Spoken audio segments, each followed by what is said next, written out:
Hello everyone, how are you today? I am Makeda Valletta, also known as the Body Scientist.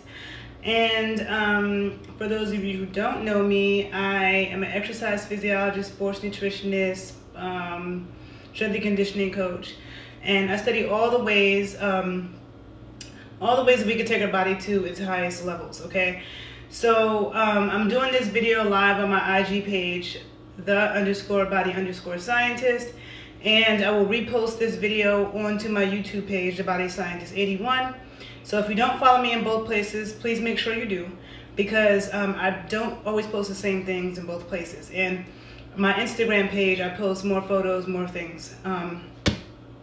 So today I wanted to do a video about what is the best fat to cook with. A close family friend of mine asked me this question recently, and this is something that I talk about a lot in different videos, but I haven't done a specific video addressing this topic, okay? And those of you who follow me, you know I love talking about fat, okay? And so I have a two video series from like 8 years ago that I did called All About Fat. There's a part 1 and a part 2. I will post those videos below on this, below my YouTube video, but you can find it on my YouTube page. So basically, most of you have heard of saturated and unsaturated fats. And you know, I should have gotten a diagram to draw out for you. But a quick explanation of the difference between a saturated and unsaturated fat is that in a saturated fat, you have all single bonds. So a fat is a bunch of hydrogen atoms, hydrogen, carbon, and a carboxylic group, right? And there is single bonds in between all the carbons and hydrogens, okay? All the molecules, all of the atoms are single bonds, right? That's a saturated fat. Saturated fat is solid at room temperature, okay? So that's the cocoa butter, shea butter, coconut oil, beef fat, pork fat, duck fat, okay? Solid at room temperature saturated fats. Pork fat is actually a mixture of saturated and monounsaturated, but okay. So in unsaturated fat, with unsaturated fats, you have monounsaturated and polyunsaturated. A monounsaturated fat means there's one double bond, okay? One double bond in the molecule. And that one double bond it changes the chemistry of the fat and how it falls, okay? So they tend to be more liquidy. And then you have polyunsaturated fats, which have 2 or more double bonds in the fat molecule, 2 or more. And when a fat is polyunsaturated, it's liquid at room temperature, okay? That's the corn oil, the soybean oil, fish oil, safflower oil, canola oil, you know, those things. So the more unsaturated a fat is, the more unstable it is when heat, air, and light are applied to it. Okay, now this is basic chemistry. Anybody who's taken chemistry 101, you learn this, okay? So the more unsaturated a fat is, the more unstable it is when heat, light, or air, when it's exposed to heat, light, or air, okay? So that means a polyunsaturated fat is less stable than a monounsaturated fat, and both a poly and a monounsaturated fat is less stable than a saturated fat. And with stable, what I mean when I say that when heat, light, or air are applied to it, when heat, light, or air are applied to this unstable molecule, it destructs it, okay? A lot of you have heard of trans fats. Trans fats are destructed fats that the food industry takes vegetable oils because it's cheaper, okay? And because I talked about this in a previous video I did, but the campaign to tell Americans that saturated fat is bad, animal fat is bad, so then they started using vegetable oils and hydrogenating it, which means they expose it to, they put it through a process where the hydrogen atoms are blasted onto the molecule at high temperatures, and that, and again, you know, it's unstable, so the hydrogen atoms are blasted onto it, which makes it more like an animal fat, okay? But it's not natural, okay? And so these are hydrogenated fats. This is what partially hydrogenated oil means. When that process is done, it causes it to become a trans fat. And trans and cis are terms from chemistry that I won't get too much into, but they're organic chemistry terms that have to do with the structure of the molecule. But trans fats are highly destructive. Those are the fats that cause cancer.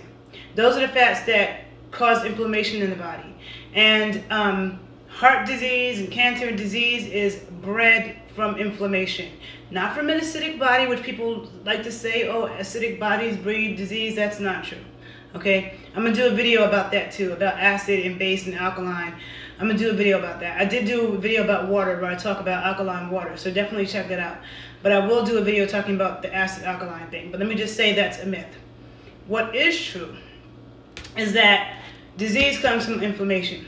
Look it up. There's tons of evidence and proof around this. Has been talked about for a long time. I did a video on reducing inflammation 8 years ago that you can also find on this YouTube page, okay?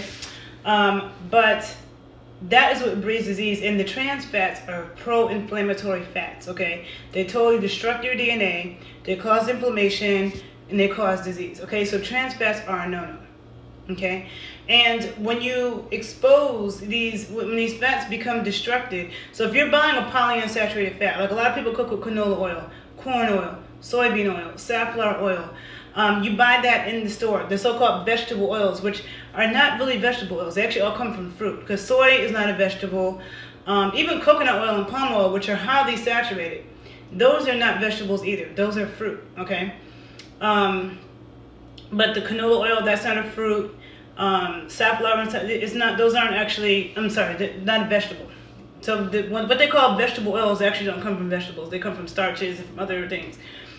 But when you buy them in the store, they're in a clear bottle. Because you notice with this olive oil that I have, right? Most people, when they buy olive oil, they're in a dark bottle, right? This says extra virgin olive oil. Extra virgin olive oil, okay? So it's in a dark bottle because it's sensitive to light. Light can't penetrate and destroy the olive oil when it's in a dark bottle. Extra virgin means that they did not use heat to press this oil. When you see things that say expeller pressed, that means they use heat to process the oil. And again, unsaturated fats are sensitive to heat. So when they use heat to process the oil, they're already destructing it and causing it to go rancid, okay? Then they put the oils in a clear bottle. They're sitting in the supermarket with a light penetrating the bottle the whole time. That is, again, light is being exposed to light, making the oil go rancid. Then you open it up to cook with it. Oxygen hits it, makes the oil go rancid. Then you pour it in your pan and apply more heat and air to cook with it. It gets even more rancid. So it's totally toxic to cook with those oils. Polyunsaturated oils should never be cooked with. Monounsaturated oils are not as bad as polyunsaturated oils. Like cooking with olive oil is not as bad, but olive oil is actually better at room temperature.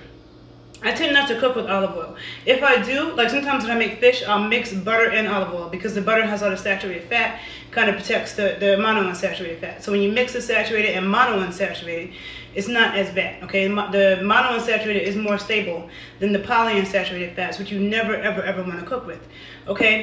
So what I cook with is, so depending on what I'm cooking, I'll use ghee. Let me see, where's my ghee at? Hold on a minute. I have a big jar of ghee. I don't know where I put it. Hold on. That's so crazy that I get ready to do this video and now I can't find my jar of ghee. But ghee is like a clarified butter. It doesn't have any milk proteins or milk carbohydrates. So no lactose, no whey, no casein. So if anybody has sensitivities to milk proteins or carbohydrates, ghee is just pure butter fat, just pure fat, butyric acid, which is incredibly healing to the gut. Okay, so anybody that has gut issues, digestive issues, is really good for your immune system. Butyric acid. Ghee has a very high smoke point, and the smoke point is the temperature in which the oil can take before it starts to destruct and become rancid, which means it's destructive for you. Ghee is 450 degrees. It's one of the highest smoke points. So ghee is an excellent oil to cook with. Also, I have some beef tallow, which is beef fat, grass-fed beef tallow by this company, Epic, okay? And I get this from Whole Foods. And McDonald's used beef tallow to make their French fries originally, okay? That was the original fat thing that they used until the animal rights people started protesting, oh, but using the animal fats, and then they started using canola oil, which is really bad. Beef tallow is high in vitamins K, E, D, and A. The fat-soluble vitamins, the K to vitamins, the second half of my name. Fat-soluble vitamins that are extremely important for our immune system. Tallow is also good to put on your skins. I put it in my skin mixtures. But I cook French fries in tallow, which are really, really good. And I cook my French fries in duck fat as well. Which I get from the same company, Epic, okay, the duck fat. And then they also make a lard, so I got pork lard, all from Epic, right? Now, these fats, you can reuse them. Like, if you're using corn oil and the so-called vegetable oils, the canola oils, you don't want to cook with it the first time. But if you save it and cook with it a second time, which a lot of restaurants do, each time you keep applying heat and air to it, it becomes more and more destructive and more poisonous for you. These fats are very stable. The tallow, the duck fat, butter, very stable. So you can reuse it actually. Okay, so when I sometimes fry French fries in duck fat, and I'll save the fat and reuse it again a few more times. Okay, and also good grass-fed butter, which I have in my refrigerator. So there are different companies that make it. This is Kerrygold Irish butter. They have this like in Walmart, like even regular supermarkets have this butter now. But there are other companies that make grass-fed butter. Sometimes I get it from the farmer's market, but this is a good butter that you can find like everywhere. And if you even look at this butter, you'll see how yellow it is. You know, it's not like that white butter that you get from the commercial food industry that's white. Okay, this yellow is an indication of vitamin A content, okay? Vitamin A content. Also, butter is also a good source of vitamin D, and we need vitamin A and D in a balanced form, okay? They need each other. Let me see real quick if I can find my ghee. Hold on. And I might have put it, oh yes, I put it in a different closet, because I also put ghee on my skin, okay? So this ghee, it's a big old thing of ghee right here. Indian people, Ethiopians, they cook with ghee a lot. I saw my dad making French fries with ghee, and at first I was like, oh, like why would he do that? But it actually tasted really good, because you think it tastes like butter, but it doesn't. So ghee is a nice neutral taste. And so depending on what I'm cooking, like when I'm sauteing vegetables, I usually will do it in ghee, and then if I want to add butter later, because butter burns easier. So like when I want to saute something or cook it for a longer time or a higher temperature, I will use ghee over butter, or I'm doing a mixture of ghee and butter, okay? And I could do, you know, on YouTube I post different foods that I cook, and I'll talk about the fats that I use. French fries, duck fat is good, beef tallow is good, but I also bacon fat, okay? When I cook bacon, I save the fat, and I also use that. So if I'm making like a grass-fed burger, I'll put some bacon fat in the pan, or I'll put some beef tallow in the pan. When I make my breakfast potatoes in the morning, I will cook them with bacon fat. If I make bacon, I'll use the bacon fat. If not, I'll use some tallow to make the potatoes in the morning, maybe duck fat. But I really like the tallow. When I'm cooking my eggs, I cook them with lots of grass-fed butter. When I'm making fish, lots of grass-fed butter. You know, so that's what you want to know. Okay, so I'm going to end this video here because I'm waiting for delivery of Ethiopian food I need to eat. I don't want it to interrupt my call and ruin the video. I don't want it to interrupt this video, so I'm going to stop. If you learned something from this video, please share it, please like it, please subscribe to my YouTube. And please feel free to share whatever oils you cook with and what you like to cook with.